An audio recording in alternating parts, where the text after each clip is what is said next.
প্রিয় বন্ধুরা, হাজার বছরের পুরনো একটি বিশাল সাপ কাবা ঘরের পাশে গোপনে লুকিয়েছিল। হঠাৎ একসময় সেটি বের হয়ে আসে, আর তখনই মানুষ আতঙ্কে দৌড়াতে শুরু করে।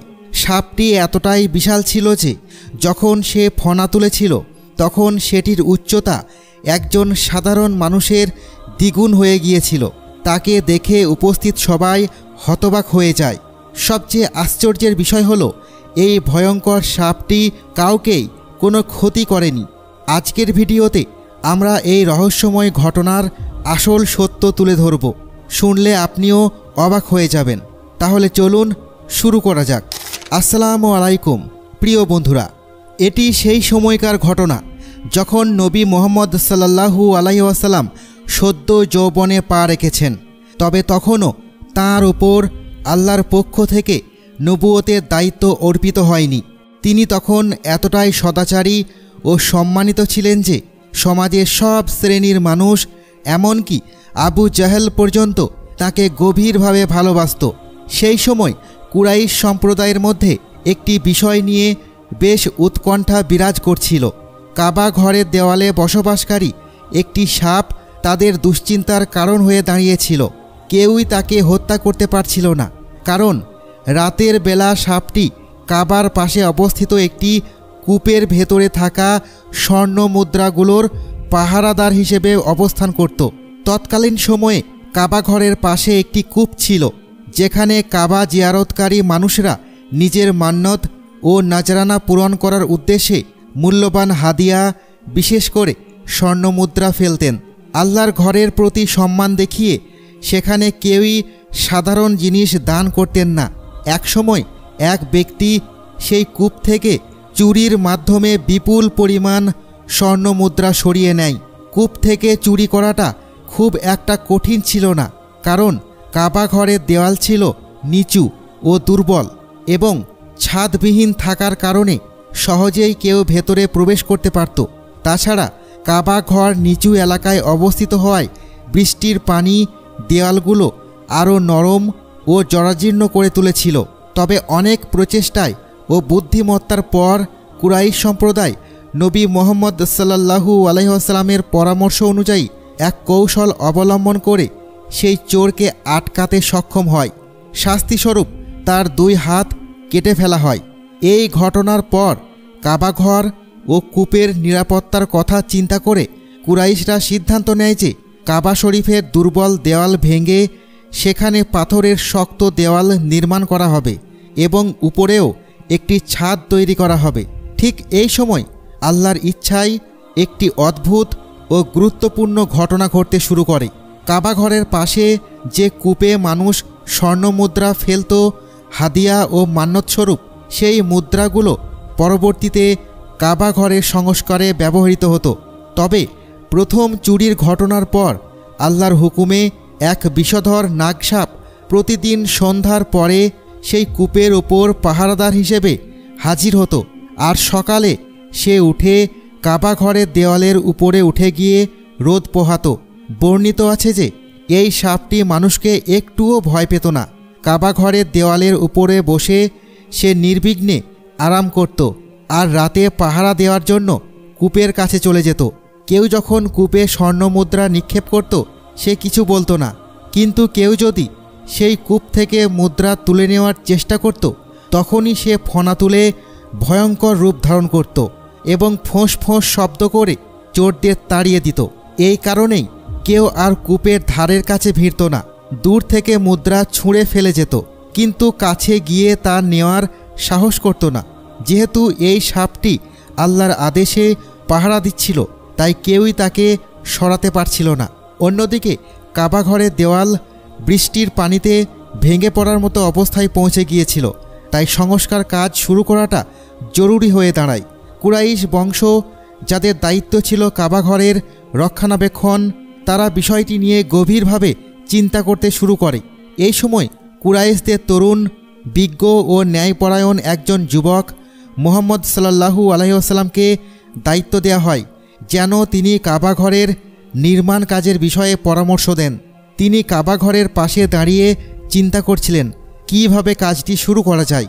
ঠিক তখনই আল্লাহর হুকুমে এক বিশাল আকারের ঈগল আকাশ থেকে নেমে সেই বিষধর সাপটিকে ছোবল মেরে ধরে নেয় এবং উড়ে চলে যায়। সাপের ভয় দূর হলে কাবার পুনর্নির্মাণের কাজ শুরু করার সুযোগ তৈরি হয়। তবে শুধু ইচ্ছা নয়, প্রয়োজন ছিল যথাযথ পরিকল্পনা ও দক্ষ কারিগরের। নবী মুহাম্মদ সাল্লাল্লাহু আলাইহি ওয়াসাল্লাম এই গুরুত্বপূর্ণ দায়িত্বে চিন্তিত হয়ে পড়েন।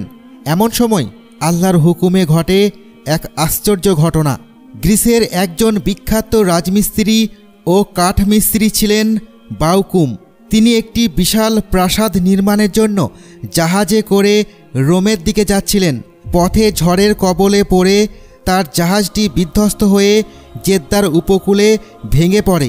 মক্কার লোকেরা এই খবর পেয়ে সেখানে ছুটে যায় এবং বাউকুমের জাহাজের কাঠ ও অন্যান্য উপকরণ কিনে নেয়। বাউকুমও তার নষ্ট হয়ে যাওয়া মালামাল কিছুটা হলেও কাজে লাগাতে পেরে খুশি হন। কুরাইশরা তাকে কাবা ঘরের নির্মাণ কাজ তদারকি করতে অনুরোধ জানালে তিনি রাজি হন। এই মহান কাজের জন্য এমন একজন দক্ষ কারিগর পাওয়ায় মক্কার লোকেরা অত্যন্ত খুশি হয়। বাউকুমও ভাবলেন, রোমে যাওয়ার আগে এখানেই কিছু কাজ সম্পূর্ণ করে তার ক্ষতি কিছুটা পুষিয়ে নেওয়া যাক। এরপর কাবা ঘরের পুনর্নির্মাণের কাজ জোরে সোরে শুরু হয়। মক্কার সব গোত্র একসাথে কাজ করতে এগিয়ে আসে। কেউই এই পবিত্র কাজের সম্মান থেকে বঞ্চিত হননি। নবী করিম সাল্লাল্লাহু আলাইহি ওয়াসাল্লাম নিজেও উৎসাহ নিয়ে এই কাজে অংশ নেন এবং সমবয়সী যুবকদের খেলাধুলা বাদ দিয়ে কাবার পুনর্নির্মাণে যোগ দিতে উদ্বুদ্ধ করেন। তিনি ছিলেন যুবকদের মাঝে অত্যন্ত প্রিয় ও প্রভাবশালী। কাবার কাজের জন্য প্রয়োজনীয় উপকরণ সংগ্রহ করা হয় এবং আশেপাশের পাহাড় থেকে নীলচে পাথর এনে জোগাড় করা হয়। এভাবেই আল্লাহর রহমতে কাবা ঘরের পুনর্নির্মাণের কাজ দ্রুত গতিতে এগিয়ে চলতে থাকে। যখন কাবা ঘরের দেওয়াল 5 থেকে 6 ফুট উঁচু হলো, তখন হাজরে আসওয়াদ পাথরটি তার পূর্বের স্থানে স্থাপন করার সময় উপস্থিত হলো। এই পবিত্র পাথরটি তুলে নিয়ে তার ঐতিহ্যবাহী স্থানে বসানো ছিল অত্যন্ত মর্যাদাপূর্ণ একটি কাজ, কারণ এই কাজটি সর্বপ্রথম করেছিলেন জাতির পিতা হজরত ইব্রাহিম আলাইহিসসালাম। ফলে এটি যে স্থাপন করবে সে ইব্রাহিম ও ইসমাইল আলাইহিসসালামের সুন্নতের অনুসরণ করবে। এই ভাবনায় প্রতিটি গোত্রই এই সম্মানজনক দায়িত্বটি নিজের করে নিতে চাইল। এর ফলে গোত্রগুলোর মধ্যে তীব্র মতবিরোধ শুরু হলো। কেউই অন্যকে এই মর্যাদা দিতে রাজি হলো না। ধীরে ধীরে পরিস্থিতি এতটাই উত্তপ্ত হয়ে উঠল যে তা রক্তক্ষয়ী সংঘর্ষের দিকে ধাবিত হতে লাগল। এমনকি একটি দল যুদ্ধের প্রস্তুতিও নিয়ে ফেলল। তারা একটি পাত্রে মানুষের রক্ত রেখে সেই রক্তে আঙুল ডুবিয়ে প্রতিজ্ঞা করল, যদি অন্য কোনো গোত্র এই পাথর স্থাপন করার চেষ্টা করে তাহলে তারা জীবন দিয়ে হলেও বাধা দিবে। 4 দিন ধরে এই উত্তেজনা চলতে থাকলো এবং গোটা মক্কায় এক ভয়াবহ রক্তক্ষয়ী সংঘর্ষের শঙ্কা দেখা দিল। তখন কুরাইশদের এক প্রজ্ঞাবান বয়োজ্যেষ্ঠ নেতা, যিনি খুবই বিচক্ষণ ছিলেন, তিনি এই সংকট থেকে উত্তরণের জন্য এক চমৎকার প্রস্তাব দিলেন। তিনি বললেন, সবাই আজ রাত কাবা ঘরের আশেপাশে অবস্থান করো, যাতে আমাদের সিদ্ধান্ত বাইরে প্রকাশ না পায়। যেহেতু প্রত্যেক গোত্রের প্রতিনিধি এখানে উপস্থিত, তাই আগামীকাল সকালে সাফা পাহাড়ের দিকে যে ব্যক্তি প্রথম কাবা প্রাঙ্গণে প্রবেশ করবে তাকেই আমরা বিচারক হিসেবে গ্রহণ করব। সে যে রায় দিবে সবাই তা মেনে নেবে। এতে কোনো রক্তপাত হবে না, কারো সন্তান হারাবে না, গোত্রগুলোর মধ্যে শত্রুতা সৃষ্টি হবে না। যুবকরা যদিও খুব উত্তেজিত ছিল, কিন্তু গোত্রপতিরা এই প্রস্তাবের মধ্যে শান্তিপূর্ণ সমাধান দেখতে পেলেন। তাই সবাই এতে সম্মত হলো এবং সিদ্ধান্ত অনুযায়ী রাত ভোর কেউ কোনো তথ্য বাইরে প্রকাশ করল না। পরদিন সকালের প্রতীক্ষা শুরু হলো, কে আসবে প্রথম।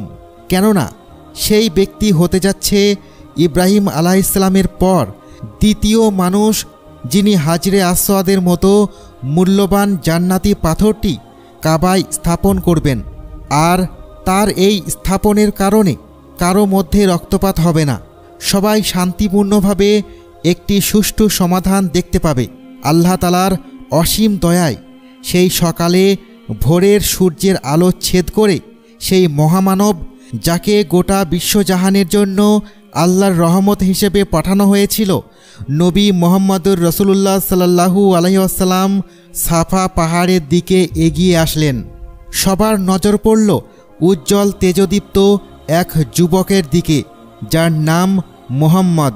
তিনি কুরাইশদের কাছে খুবই পরিচিত ছিলেন, তাই সবাই ভালোবাসার স্বরে তার নাম ডাকার শুরু করল। সবাই তাকে আল আমিন নামে ডাকত। গোত্রপতিরা বলল, এই যুবক তো অসাধারণ, দেখো সৃষ্টিকর্তার কি কৃপা, হয়তো তিনি আমাদের জন্য এমন একজনকে পাঠিয়েছেন যাকে আমরা সবাই পছন্দ করি। তোমরাই বলো, আমাদের মধ্যে কি তার প্রতি কোনো সন্দেহ আছে? সবাই একসঙ্গে চিৎকার করে বলে উঠল, নিঃসন্দেহে মুহাম্মদ তথা আল আমিন আমাদের মধ্য থেকে শ্রেষ্ঠ। আল্লাহু আকবার। নবী করিম সাল্লাল্লাহু আলাইহি ওয়াসাল্লাম। ঘটনাস্থলে উপস্থিত নবী করিম সাল্লাল্লাহু আলাইহি ওয়াসাল্লাম পুরো বিষয়টি বুঝে সঙ্গে সঙ্গে একটি চাদর আনার পরামর্শ দিলেন। তিনি চাদরটি মাটির উপর ছড়িয়ে দিলেন।